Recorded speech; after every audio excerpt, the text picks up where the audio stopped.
Good afternoon. It's been great to be here. Thank you, Rob and Reverend Jackie and really everyone for such an amazing revolutionary weekend.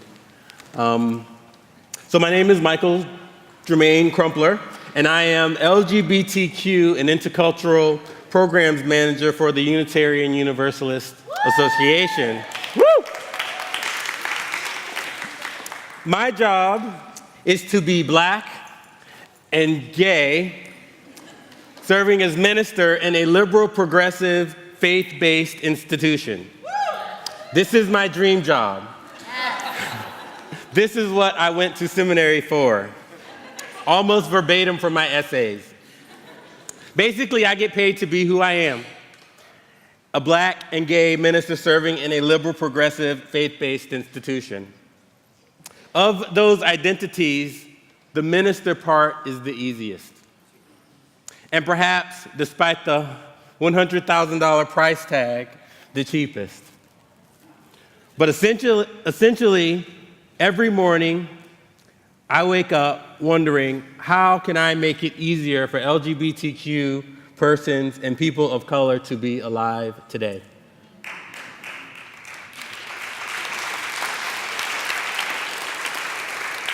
Most days, this involves fighting. Not necessarily against any one person or group of people or institution, but against and with myself.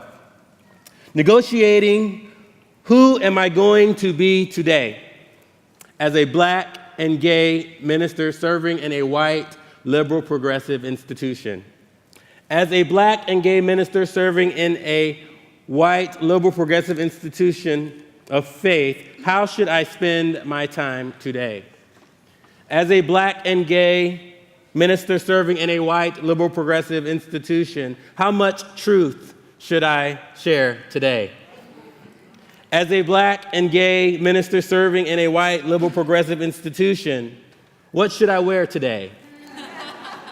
Should I be respectable today? Can I be lewd today?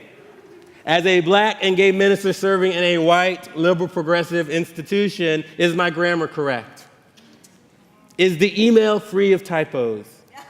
As a Black and gay minister serving in a white, liberal, progressive institution, am I too loud or am I too soft? Am I too happy? Am I too angry? Is that post just too much? Or was it not clear enough? All of these internal fights center around one thing: love. Am I loved enough? Am I smart enough? Am I sexy enough? Do I have enough experience? Am I capable enough? But the main question really is, am I loved enough? As a Black and gay minister serving in a white, liberal, progressive institution, as I live and move and have my being, am I loved? Am I loved by my family? Sure. Am I loved by my friends? Certainly. Am I loved by my lover? Oh, most definitely. But there's this other experience of love that bothers me most. This love is what I refer to as existential love. Existential love is that love that begs the question, as I exist in the world, am I loved? The word existential means concerning my human existence, concerning or implying the essential existence of a thing. As I exist in the world just as I am, human, Black, gay, am I loved? I would argue that the love of family and friends and lovers is just not enough. Does my family love me infinitely? Yes, because I am family. Does my friends love me freely? Yes, because I am friendly. Does my lover love me deeply? Yes, because I am desirable. But as a Black and gay man, as I exist in the world, am I loved? I'm just going to make it easy for you today. I'm going to go ahead and cut to the chase and say no. As I exist in the world as a black and gay man, I am not loved. As a gay man, does my black family love me, my mother and aunts, brothers and sisters and cousins? Can I be as gay as I want to be around my black family? Or as a black man, can I be as black as I want to be around my white lover, my white roommate, my white landlady, my whitened Harlem, my white church, or my white employer? The degree to which I am able to answer these questions somehow impacts the degree to which I am able to answer the most important question of all: do I love myself? As I exist in the world as a black and gay man, do I love myself? Do I love my body? Do I love the sound of my voice, the movement of my thighs, the size of my lips? Do I love the color of my skin? Do I love how I make love? Somehow, the degree to which I am able to answer these most important questions is the degree to which I am able to engage prophetic resistance. For if I do not love myself, if I do not love my body, if I do not love the sound of my voice, if I do not love the movement of my thighs, if I do not love the size of my lips, if I do not love how I make love, in a world that does not love me, I will not be able to engage prophetic resistance. For prophetic resistance is empowered by the love of self. Being who I am and loving who I am is prophetic resistance. Amen? In other words, my existence is resistance. Or better said, loving my existence is prophetic resistance. Being who I am, loving who I am, living who I am as a black and gay man is resistance. Dressing how I dress, laughing how I laugh, eating how I eat, loving how I love as a black and gay man is prophetic resistance. French philosopher Albert Camus wrote, "The only way to deal with an unfree world is to become so absolutely free that your existence is an act of rebellion. Loving myself is absolute freedom, and loving my existence is absolute rebellion. As queer people of color, our existence is resistance. As homosexual and bisexual and transsexual and questioning sexual and intersexual and asexual and all sexual, our existence is resistance. As black and brown, immigrant and refugee, unloved in a world that considers our existence absurd, our existence is resistance." 3 weeks ago, while my lover and I were on vacation in St. Petersburg, Florida, we visited the Dali Museum. Apparently, if you are ever in St. Petersburg and the March wind is too high for you to soak in the sun on the Clearwater Beach, there's this amazing cultural icon that you must visit. So we did.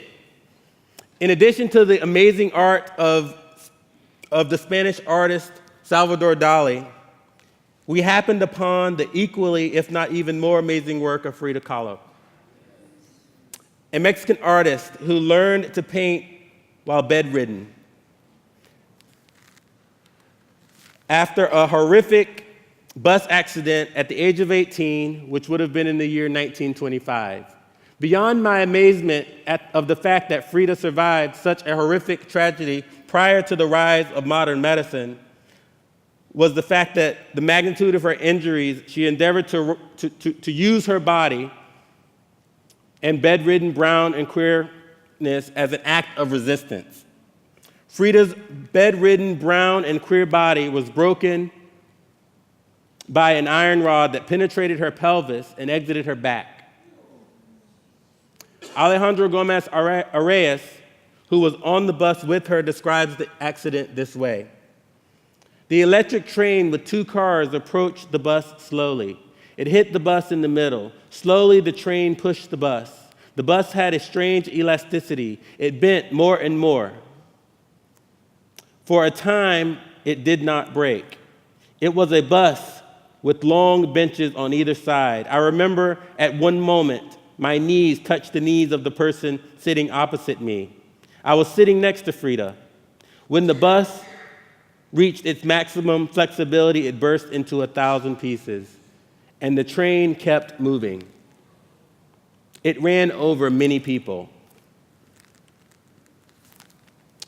I remained under the train, not Frida, but among the iron rods of the train, the handrail broke and went through Frida from one side to the other at the level of the pelvis. When I was able to stand up, I got out from under the train. I had no lesions, only contusions. Naturally, the first thing I did was look for Frida. Something strange had happened. Frida was totally nude. The collision had unfastened her clothes. Someone in the bus, probably a house painter, had been carrying a packet of powdered gold. This package broke, and the gold fell all over the bleeding body of Frida. When the people saw her, they cried, "La ballerina, la ballerina." With the gold on her red, bloody body, they thought she was a dancer. And she was. Her dancing life writhed with tragedy and pain. Frida was indeed a ballerina. For she transformed her broken and bruised, brown and queer body into a work of art as she painted her pain and her madness and her truth. Her existence was resistance as she told the truth about her heartbreak, about her miscarriages, about her infidelities, and her political activism. The Dali Museum describes the fantasy, which is the work shown on the screen, in these words. Frida merges her body into a personified landscape of heaven and earth.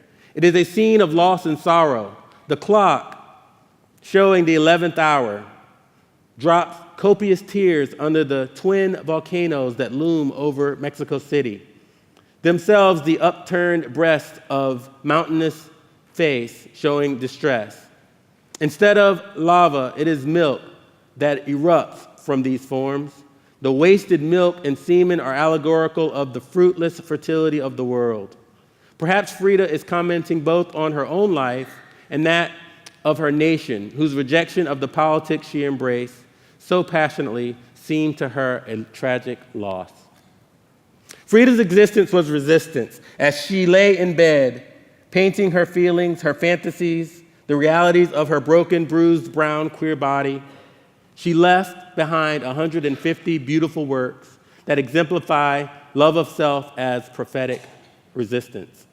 Which begs the question, what beautiful works of prophetic resistance am I leaving behind? In an unfree world, an unfree nation, and from an unfree home state of North Carolina that does not love my beautiful black and gay body, how do I carry out prophetic resistance? The only way to deal with an unfree world is to become so absolutely free that my very existence is an act of rebellion. The absolute freedom is love of self. Loving my black and brown body is an act of rebellion. Loving the sound of my voice is an act of rebellion. Loving the movement of my thighs is an act of rebellion. Loving the size of my lips and the color of my skin and how I make love is an act of rebellion. Loving myself is the most important political activism and movement organizing that I can engage. Loving who I am as a black and gay man in a world that does not is political resistance. My ancestors knew about this love of self as prophetic resistance as they courageously lived their lives in the face of antebellum slavery, state-sanctioned lynching, the Jim Crow South and the Jane Crow North.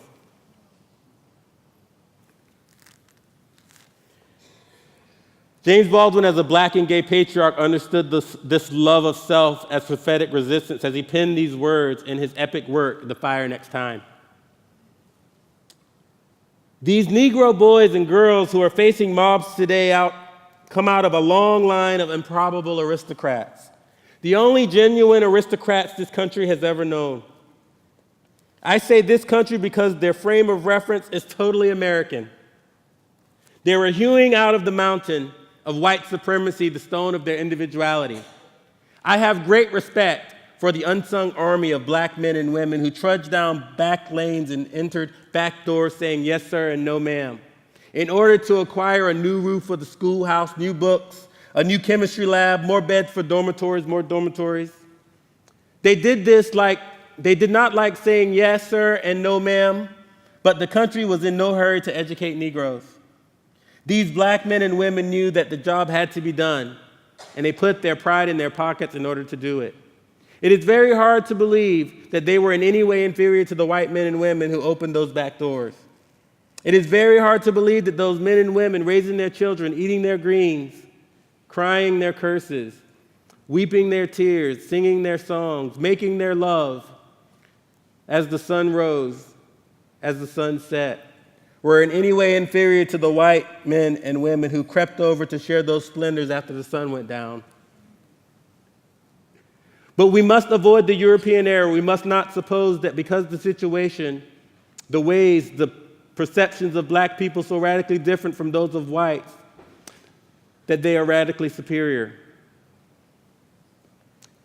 I am proud of these people, not because of the color, but because of their intelligence and their spiritual force and their beauty. The country should be proud of them too, for alas, not many people in this country even know of their existence. And the reason for this ignorance is that a knowledge of the role of these people play in American life would reveal more about America than Americans care to know. Loving our beautiful black and brown, broken and bruised bodies is indeed prophetic resistance.